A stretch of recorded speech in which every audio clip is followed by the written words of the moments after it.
नीलोखड़ी से निर्दलीय विधायक धर्मपाल गोंदर हमारे साथ मौजूद हैं। आज वो चंडीगढ़ में, इनसे कुछ अहम मुद्दों पर चर्चा करेंगे क्योंकि निर्दलीय विधायकों की भूमिका आजकल बहुत चर्चाओं में आई हुई है। सबसे पहले आपका पंजाब केसरी में स्वागत है गोंदर साहब।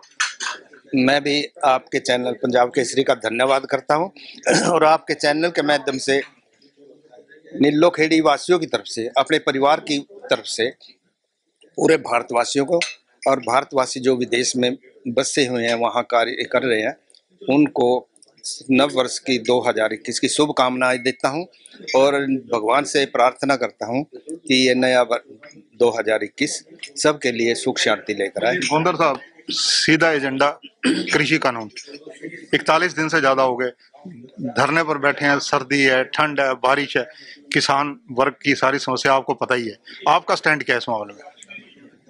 स्टैंड तो ये है जी, भाई जेकर जनता जो भगवान का रूप हम इलेक्शन में देखते हैं, भाई मानते हैं उनको, तो हमें बाद में भी मानना चाहिए। यदि हमारे अन्नदाता मजदूर भी हैं वहाँ, यदि अन्नदाता हमारे दुखी हैं, तो केंद्र सरकार ने उनके पास बैठकर उनको बुलाकर उस समस्या का हल करना चाहिए, उन कानूनों में संशोधन करे। तो मेरा तो यही निवेदन है।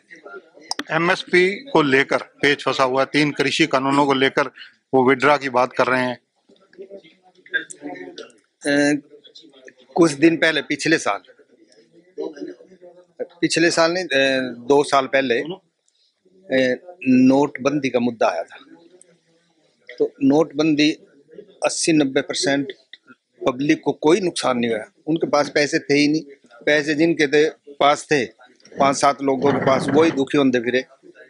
तो वो बाद में जनता हित में गए, गरीब लोगों के लिए, तो उनके पास थे ही नहीं। जो पहले जिस पे काला धन था वो उन्होंने, चाहे वो जलाया हो, कुछ भी हो, तो आम पब्लिक को उसका कोई नुकसान नहीं हुआ। मैं तो फिर भी ये कह रहा था भी जो देश के चलाने वाले हैं, जैसे प्रधानमंत्री जी हैं, उन्होंने कुछ सोच समझ कर बनाए कानून। अकेले उससे मान लो सभी से गलती हो जाती है, यदि उसमें कोई थोड़ी बहुत ही गलती किसान मान रहे हैं तो किसानों को बुलाकर उसमें संशोधन करना चाहिए। यदि उसको नहीं मानते किसान, तो मेरा ख्याल तो वापस ले लेना चाहिए। कृषि कानूनों का जिक्र चल रहा है, लगातार किसानों के आंदोलन का जिक्र चल रहा है।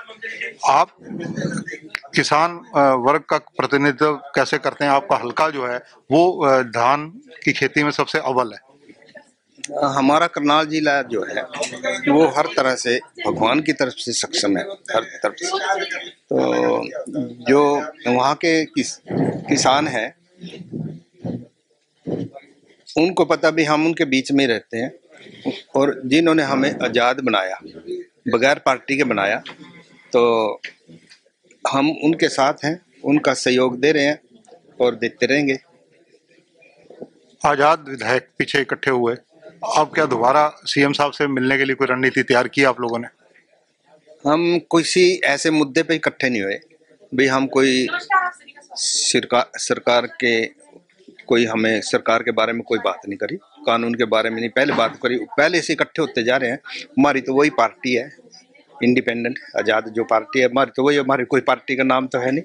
हम सारे साथी इकट्ठे हो गए उनके परिवार से या हमारे परिवार से मिलने के लिए, कभी हमारे घर में, कभी वहाँ एक दूसरे के घर में चाय पानी, खाने का टाइम हो तो खाने के लिए चले जाते हैं। उनके बच्चों से भी हमारी बातचीत हो जाती है और जान पहचान हो जाती है, इस करके हम आपस में बैठ लेते हैं महीने में एक बार। निर्दलीय विधायकों का मुख्यमंत्री जी से मिलना हुआ था, मुख्यमंत्री जी से बातचीत हुई कृषि कानूनों को लेकर, उसका क्या निचोड़ निकालते हैं आप?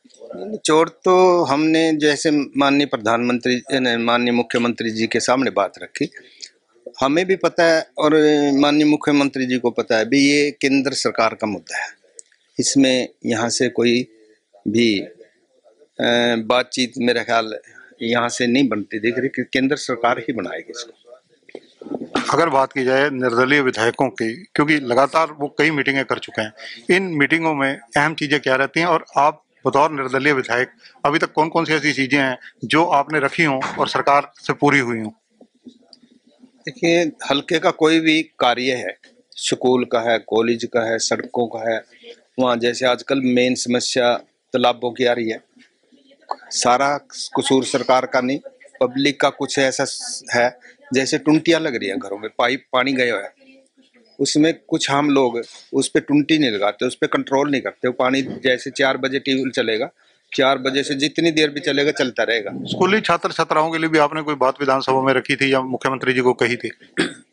मैंने विधानसभा में माननीय स्पीकर साहब के माध्यम से मुख्यमंत्री जी तक एक बात पहुंचाई थी भी जो प्राइवेट स्कूलों में बच्चे जा रहे हैं वो सक्षम है हर उसमें खर्चा करने में, या उनके माँ बाप के पास स्मार्टफोन है। ऑनलाइन पढ़ाई चल रही थी, स्कूल बंद हो चुके थे, ऑनलाइन पढ़ाई में वो बच्चे वंचित रह गए पढ़ाई से, जिनके जो गरीबी हालात में जो सरकारी स्कूलों में। मैंने यही निवेदन किया था भी वो बच्चे ने पढ़ाई में पीछे चले जाएंगे जो प्राइवेट सरकारी स्कूलों में पढ़ रहे हैं भाई, और तो ऑनलाइन पढ़ाई कर रहे हैं, उनके पास स्मार्टफोन है। तो उन बच्चों को भी जाति विशेष का नहीं था, जो बच्चे सरकारी स्कूल में पढ़ रहे हो बहुत गरीबी हालत में, चाहे वो किसान चाहे BC SC है। क्या रहा था? तो हाँ, अगली मीटिंग में बात रखी गई भी स्मार्टफोन तो थोड़ा महंगा पड़ेगा और 400 करोड़ का लगभग उसमें खर्चा आना था पूरे हरियाणा में जो प्राइवेट ना सरकारी स्कूलों में बच्चे पढ़ रहे हैं। तो उन्होंने अधिकारियों ने कहा भी टैब हम सभी को दे सकते हैं। मैंने कहा टैब दे दो और अच्छी बात है। फिर उसका बात आई भी इसका खर्च पंचायत चलाएगी। मैंने कहा पंचायत में तो जो सरपंच को वोट देंगे उनकी तरफ वो डाटा डाल देंगे, नेट डलवा देंगे, दूसरे बच्चे वंचित रह देंगे। ये तो सरकार ही अपने पास से सिर्फ पढ़ाई के लिए वो नेट डाल, वो कल माननीय मुख्यमंत्री जी ने वो अलाउड कर दिए हैं जी। मुझे एक बात बताइए, कृषि कानूनों का मुद्दा अहम मुद्दा है, इसको लेकर कृषि कानूनों को आपकी अपनी निजी सोच क्या है?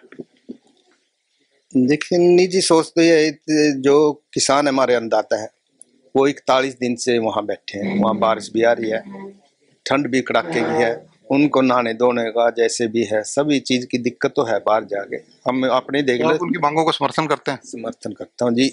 यदि संशोधन हो जाए तो पहला संशोधन है, संशोधन नहीं होता तो उनकी जो बात है वो मान लेनी चाहिए सरकार। तो ये हैं धर्मपाल गोंदर, नीलोखड़ी से विधायक, बहुत स्पष्ट शब्दों में कह रहे हैं कि किसानों की बातों का समर्थन करते हैं। साथ ही इनका बड़े स्पष्ट शब्दों में कहना है कि अगर गवर्नमेंट इसको विड्रा कर ले तो वो भी बेटर रहेगा।